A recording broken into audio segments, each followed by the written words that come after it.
So hi friends. Hi. I love Ibadan so much. And why I love Ibadan are a couple of reasons.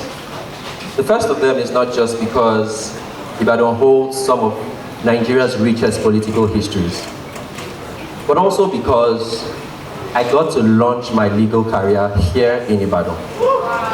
But you see, the most interesting of them all is that I think, and I'm like 90% sure, that I'm going to get married in one of the grand halls of Ibadan. But also, it's the fact that I actually, no, I'm not shooting shots. I actually got to think about this idea that I'm about to drop on you today here in Ibadan. So this is fresh, original, and authentic. And this idea is actually that knowing the law makes all of us better. Thank you. I like that sound. If you think about, when I think about why I love the law so much, the earliest encounter I can think about was 2005, when I watched the TV and saw the breaking news of the death of a man called Chief F.R.A. Williams. I was 14, and this was one of Nigeria's biggest legal colossus at the time. And I followed the news, but at some point it got distorted. I think I heard that he died at his library desk, reading. I don't think that's true, so don't Google it. But I was so passionate about that because I wanted to die reading, looking for knowledge, the quest for knowledge. I have a library today, and I make sure I don't sleep there. But then I won't just love the fact that I love to read. I also started to fall in love with Femi Falana. If you ever have the time, you can watch clips from the Oputa panel of the early 2000s and how he stood face-to-face President Olusegun Obasanjo at the time, asking questions and cross-examining the president of the country. I was happy. It was eloquence par excellence. But then again, some other guy who got me was the late Chief Gani Fawahimi, who used all of his money, most of his money for philanthropy. And so today I am driven by the quest for knowledge, the love for communication and eloquence, and also the love to give back. But you see, all of these things started because I wanted to understand the law. Now, I'm here and happy and impressed that you're all here still waiting, wanting to, believing that I'm not going to lie to you like a lot of liars do. Sorry, lawyers. I'm not going to lie to you, but I'm also very impressed that in our world today, we have a lot of lawyers who have made big names for themselves in entrepreneurship, in entertainment, in whatever you might call it. Big artists today in Nigeria, whatever field you may. And so it got me thinking, what exactly makes the lawyer so great at what he does? And so I went searching, and there's this man called Will Parsley in University of California who carried out a psychological study of law graduates to find out why exactly are lawyers successful in any other business. And by lawyers, I don't mean, or law students, I don't mean people who studied law as per 5 years in school or 3 years in school, but people who take a legal course, right? And so he found that there were four issues that came out of it. Number one was anxiety. Number two was competition. The third was isolation. And the fourth was positive self-esteem boosting. And so a lawyer or a law student is exposed to these four things at every given time of his career. I'll talk about anxiety first. Now you see, if you've ever received a phone call from the police, or had to settle a quarrel between your friends, or even had to read through a contract document, you would understand the reality of the anxiety that I speak about. You know, you're just scared that you're not going to get it right, or maybe something goes wrong along the way. And so the lawyer or the law student is put in this situation every day in different cost structures. And we're told something that keeps us in check. We're taught a particular rule called the IRAC rule. It is issues, rules, application, and conclusion. I dare you to use this formula whenever you're faced with a problem. Just think about what the issues exactly are. What rules apply to them? How do I apply them? And then come out with conclusions. Best case scenario, worst case scenario, and act. Now, mind you, if symptoms persist after 1 week, please see a lawyer.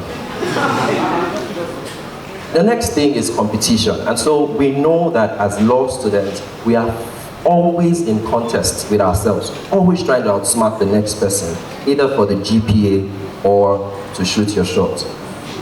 And you see, that standard is what we use almost all our lives when we even graduate from the law school.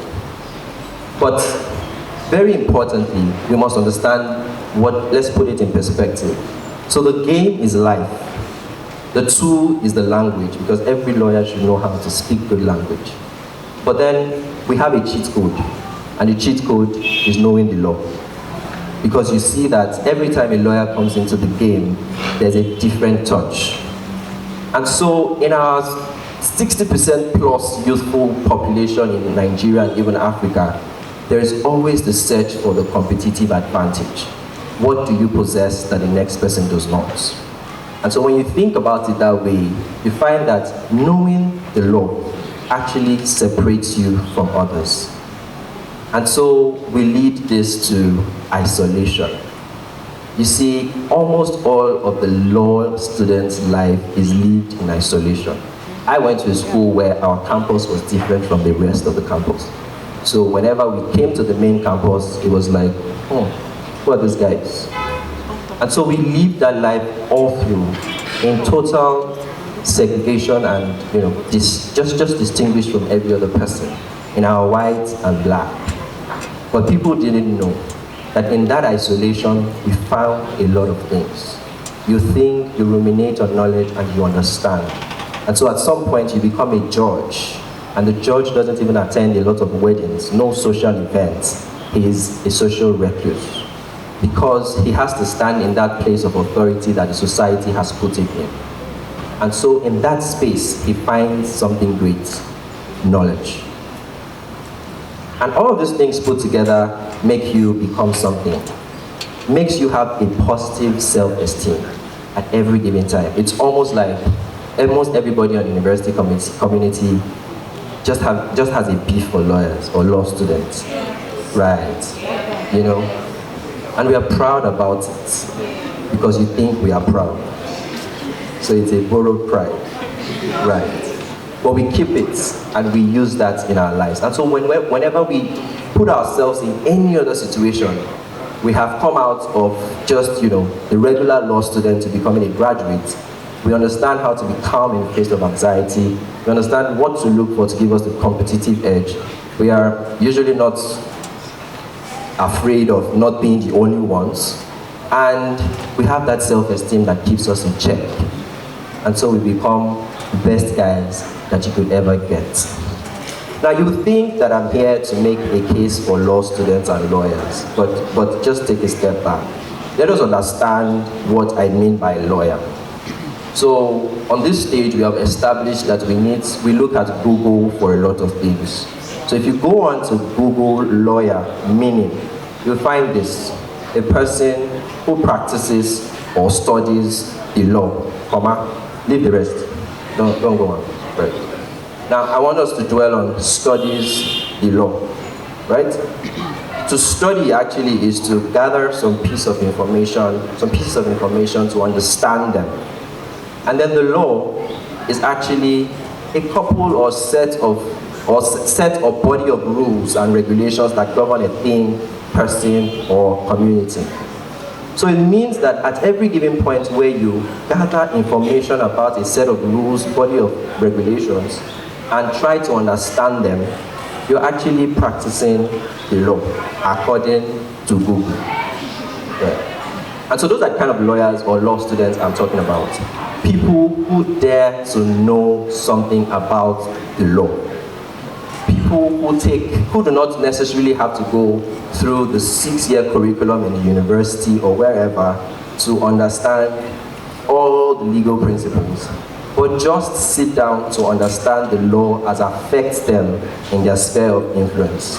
Now imagine that you knew all about labor law, and then you walked into this particular office that was about to give you, and you got handed a contract of employment, but you could read through, identify the issues, and know that this one is not particularly for me, and I can negotiate it without necessarily having to call a lawyer.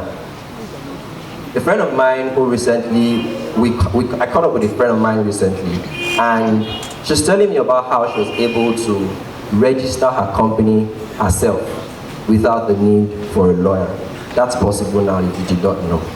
But that was because she took the time, after several series of intimidation from me, to try to understand something that is legal and is not all that. You know, when I introduce myself as a lawyer, sometimes you get a very, oh wow, hi, it's a lawyer. And then almost everybody wants to get your number without any use for it, because they want to call you in time of trouble. Trust me, I won't come when the police catches you. No. You know, but they always want to use the lawyer as the fallback person when I'm in trouble. But you know, my idea here today is that you can know the law by just studying it. And so just like every other human being knows that when you have a headache, you take what? Thank you, it's a painkiller. Same way, when you have a breach of your rights, you don't need to call a lawyer. You should know what to do. And so I dare you today to pick up a piece of legislation that concerns you. If you drive, that means you should know basic traffic law. Know your rights as a motorist. If you are a doctor, I'm sure that it's even in your curriculum to understand professional negligence. If you become an accountant, then you must have gone through economic and financial crimes. You should know these things. And so the same way as a right-thinking citizen of Nigeria, I see no reason why you do not know your rights as entrenched in the Nigerian Constitution. And so today I propose to you something, that you pick up a kit called the First Aid Legal Guide. And what should be in it? The first thing should be all of your rights as a Nigerian or as an African. Know that you have a right to life. Know that you have a right to personal dignity. Know that you have a right of movement. Know that you have a right of liberty. Know that you have a right to own property, etc. And then the second thing I'll tell you to do is please know your traffic laws. It's very important these days. Everybody gets caught up by BIO, FRSC, or somebody, and know them. The third thing I would say is know the law that concerns you. So if you ever have to rent a house, please know what tenancy laws say. If you ever have to get a job, know what the labor law says. If you ever have to own a property, try and get something about environmental law, etc.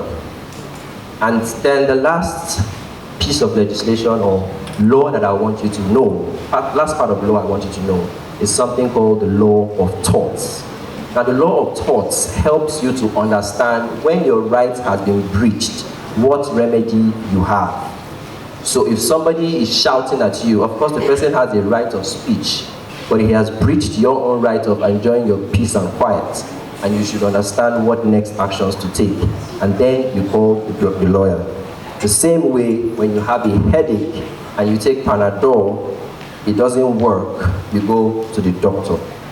Are we good? Yes, and so if you ask me today what my 10,001st idea would be, it would be to tell you and let you know emphatically that the law, and knowing the law, actually liberates. Thank you.